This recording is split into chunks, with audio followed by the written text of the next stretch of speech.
快要30了，我就是有没有尝试跟男生接触，是不是人生是不是就不精彩？我叫 Tommy， 单身还是已婚？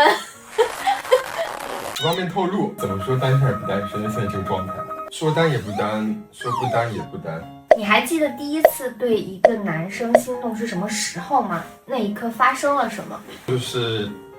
就突然间我发现这个人在相识过程中，发现他性格和他散发出的一些，比如说魅力或者他自身带的一些东西，我就被他吸引住了。就是你会一直关注到他，我根本就可能都没有想说跟他有发展什么关系，可是就是在接触过程中，我就发现就这个人就突然间让我很吸引。因为其实我想约你的一个点，其实是在于算是一个心理上的变化吧。就是比方我一直是一个对自己的认知就是喜欢女生的这样的一个角度，然后突然怎么可以去尝试和男生在一起且有心动？因为其实可能女生发现自己双或者是拉这件事情，其实接受度会更高，但男生其实接受度很低的。我们抛开所有这些东西，其实男女是一样的。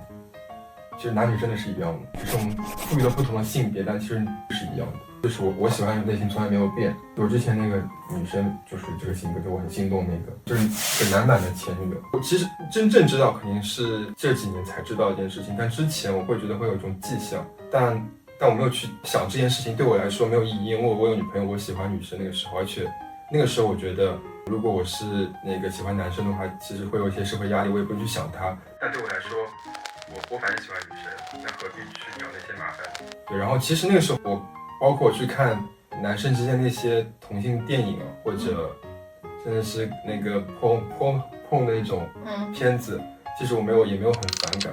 高中时候有几个男生就他说他是同性恋，所以我也没有说很讨厌他，还是跟他做朋友。因为那时候我不知道这个概念什么时候给我灌输进来，就是爱是没有性别，就是两个人不管男女还是男女都是 OK 的。所以其实你最开始就是一个比较开放的态度去看见这个事情，但只是说这个东西是我要来选择，就是我可以跟女生，我可以跟男生，但是那个时候我就跟女生就可以了，就不需要跟男生去接触或者怎么样。选择跟男生的其实是因为可能我经历了一段非常不好的一段感情，就是我说的这些女生不代表所有女生都这样子，女性还是非常好的，只是在这个社会中有部分这样的一个观念，就是会给男生很大的压力，就是他会让我觉得男生应该要承担一些责任，比如说我要做一个怎么说很坚强、很负责的后盾，但对我来说是有一种压力，就是我好累啊。他出轨对我来说伤害很大，反正那段事情对我有很大的影响。然后后面就是正好那个时候变成疫情了嘛，然后那时候突然在想一件事情，我靠，都快要30了，我就是有没有尝试跟男生接触，是不是就是人生是不是就不精彩？所以这个可能也是一个因素导致我去探索这些东西。如果你要给心动的男生写一句话，你会写什么？因为我谨慎的点在这个是真的很谨慎，我很谨慎这件事情，也换别人是无所谓。你说我听听。就是我很喜欢他，对吧？就是他的出现就给我生活带来了感觉是个阳光风格。因为我之前就是在没认识他之前，我就觉得我一个人挺好的，或者别人也喜欢我，就我没有那么的说，或者说我身体中缺失一个灵魂的东西，就没有很久没有那种很喜欢一个人的那种状态出现了。就感觉我的那个灵魂又完整了。只能一句话呢，只能就陷入住了。那肯定是我很喜欢你，我真的很喜欢你。然后2句话就是，你在我原本精彩的生活中，给我添加了更多的精彩。一句话来总结自己的故事会是什么？我的人生好精彩，也是确实很精彩。那你觉得男生跟男生之间和你跟女生之间的这种恋爱有什么相同和不同的地方吗？我感觉90%都是相同的。但是你当时有说一个点，就是你可能跟女生在一起，你这个其实后来我发现，其实男女是一样的，但是人的性格不一样。就后来在过程中，虽然我没有遇到过这种女生，但是我也发现有女生会理解男生的。但是那个就是一个数据叫做大数据的情况下，跟男生会比较舒服，就在于有时候你不需要有那么多的负担或者承受一些压力，他可能会更加理解你，甚至说你们都在打游戏，皆大欢喜。或者说那个，就是你们的生活习性更相似，对，是不是可以这样理解？可以，但这个对，可以这么理解，但这个不是大方向，就更多在于就是你不会承担一些就是社会给予男性的一些压力。那你不也承担了另一份压力？也可以这么说。那在一段亲密关系里面，你最想要让对方看见你的是什么面？真实的一面。比如是我真实，你不是他觉得我真实的那一面。就是你可能比方我们在相处的过程中，我没有任何的掩饰，我想当下反应是什么，我就给予你什么样的反应，包括比方性格啊，然后生活习惯啊，家庭成分啊，这些所有的都是，就是全透明的这样子。但这是过程，不能一开始就这么给。就当会慢慢了解的过程中，你要慢慢给到他真实的样子，包括对方应该也会给你真实的样子，因为人最终还是会以真实的方式呈现在对方面前。那现在的话，来到了我们现在和未来，畅想一下，现在的你会怎么样形容自己的状态？好尖锐的问题。我希望你可以再隔一段时间再问我这个问题。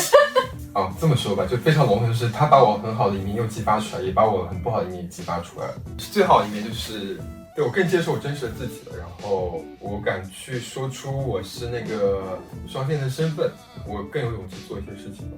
就这么说啊，就比如打个比方，我就有点极端了，就是你偷的东西是不好的，你为什么压抑？你为什么压抑这个事情呢？你要把这个给扼杀在摇篮里。那你觉得你现在正在成为一个什么样的人？就是我觉得更加真实，之前一段时间更加不像自己，现在已经慢慢在恢复过程中。一旦你喜欢一个人，就开始变成自己了，这很可怕，你懂吗？你不懂。我不太懂。比如说我很喜欢你，就还有这句话会不会说错啊，巴拉巴拉之类的。但其实每个人恋爱的状态可能还不太一样。对，就是你之前不会有这种，就是我喜欢的人都不会有这样的状态。那比方说你现在就是对于比较亲密的朋友，已经大家去比较聊开这个事情了，就告诉大家就是我自己的这个身份，我就是个白。然后你觉得这件事情讲出之后，你有没有就是释放自己的压力，还是怎么样？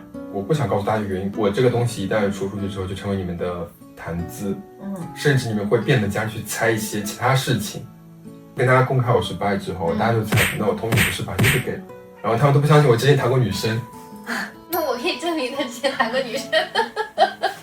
对，然后后面就是或者是要说什么你是做1还是0巴拉巴拉之类的这是另外一个话题。但我说我还是做那个男方这一方面，他们不是，他们你肯定做女方，就很烦这个点，就是开始给你乱定义。确实。对，我一开始就说不要定义这种，就别定义任何人，就是最好的。对。那你目前的一个出柜的情况，比方家长，我觉得父母还是可以先不知道，其他人我觉得是可以想知道就知道的，就在于父母其实的思想其实没有那么开放。我觉得有时候你去强迫父母接受一件事情，不是一件很好的事情。就别人都会说如果父母爱你，就应该接受你的身份，但是就所有的这些事情没有那么理想化的。你去跟他们讲，反而可能是造成一个家庭的负担，不代表我不够真诚，或不代表父母不够爱我，这就是一个就他们受到的一个思想或者从小接受的一个观念，加上我们现在观念一个大碰撞，这个到底是对还是错，你可以这么做，